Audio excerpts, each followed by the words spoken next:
रहीम। मैं प्रोफेसर ज़ुबैर अकरम हूँ। मैं हेड ऑफ़ कार्डियोलॉजी हूँ अल्लामा इकबाल मेडिकल कॉलेज और जिन्ना हॉस्पिटल लाहौर में। नाज़रीन कराम, आज के मैसेज का बुनियादी मकसद ये है कि मैं आपको अवेयरनेस दूँ, यानी कि आगाही दूँ दिल के अमराज के मतलब और उनसे किस तरह बचा जा सकता है। सबसे पहले ये चीज़ कि दिल के अमराज अहम क्यों हैं, उसके लिए इतला आप लोगों के लिए ये है कि it's the leading cause of death world wide, यानी कि दुनिया में सबसे ज़्यादा अमवात सालाना जो है दिल के अमराज और उनसे मुतल्लिक़ा पेचीदगियों की वजह से होती है। और अराउंड 31% यानी कि 31% अमवात दुनिया में जो है सालाना जो है हार्ट प्रॉब्लम की वजह से होती हैं। और इसकी शरह जो पिछले साल की देखी जाए तो तकरीबन 1 करोड़ 80 लाख अमवात दिल और उसके मुतल्लिक़ा जो पेचीदगियाँ उसकी वजह से वर्ल्ड वाइड हुई। पाकिस्तान में ये शरह तकरीबन 2.5 लाख के करीब थी।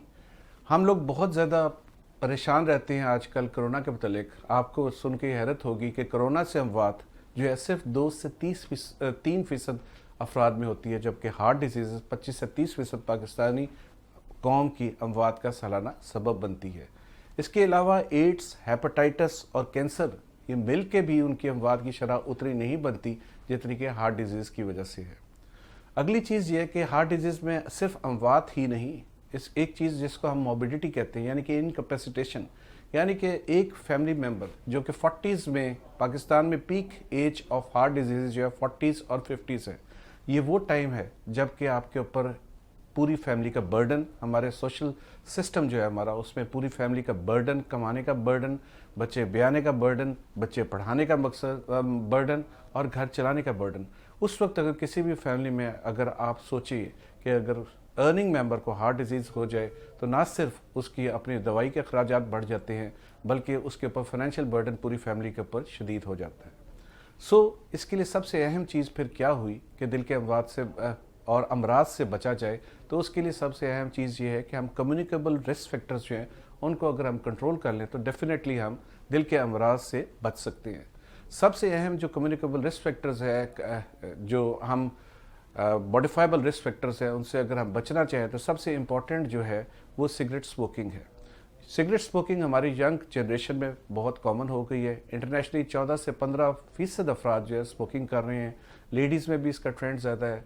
और सिगरेट स्मोक जो है उसके अंदर कार्बन मोनोऑक्साइड, टार, लेड और आर्सेनिक है, जो दिल की शरायनों की तंगी का बायस बनता है।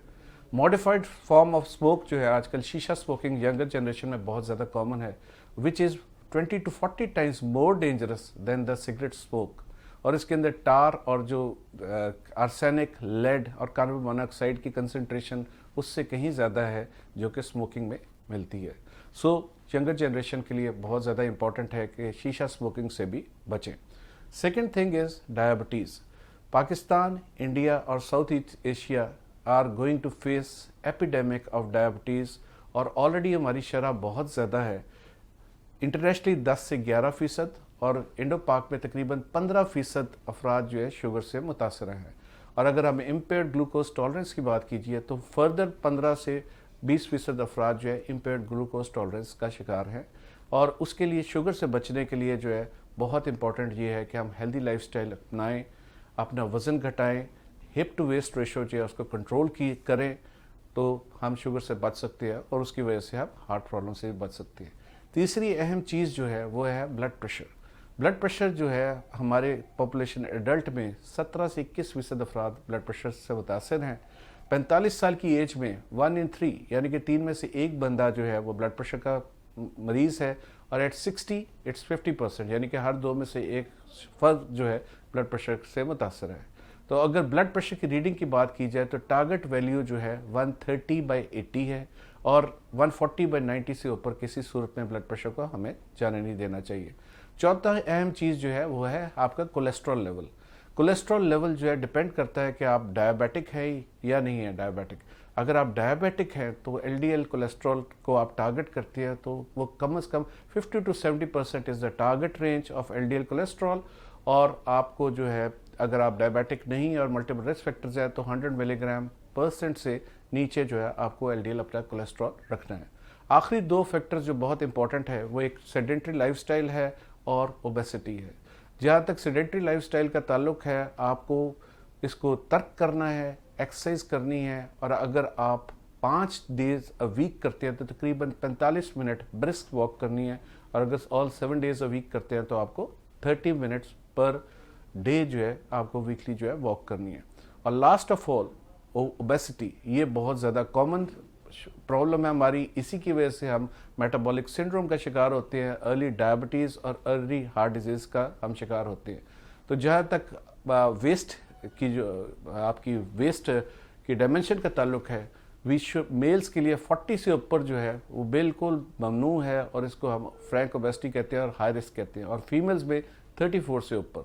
सो मेल्स में अगर इंडिविजुअल जो है 34 से नीचे अगर उसकी वेस्ट है तो उसमें हार्ट डिजीज़ का इम्कान कम है, और फीमेल्स में ये वेस्ट सर्कमफ्रेंस जो है 31 से कम होना चाहिए।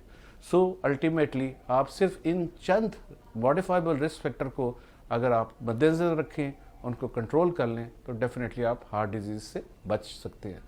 Stay safe, stay healthy with a healthy heart. Thank you.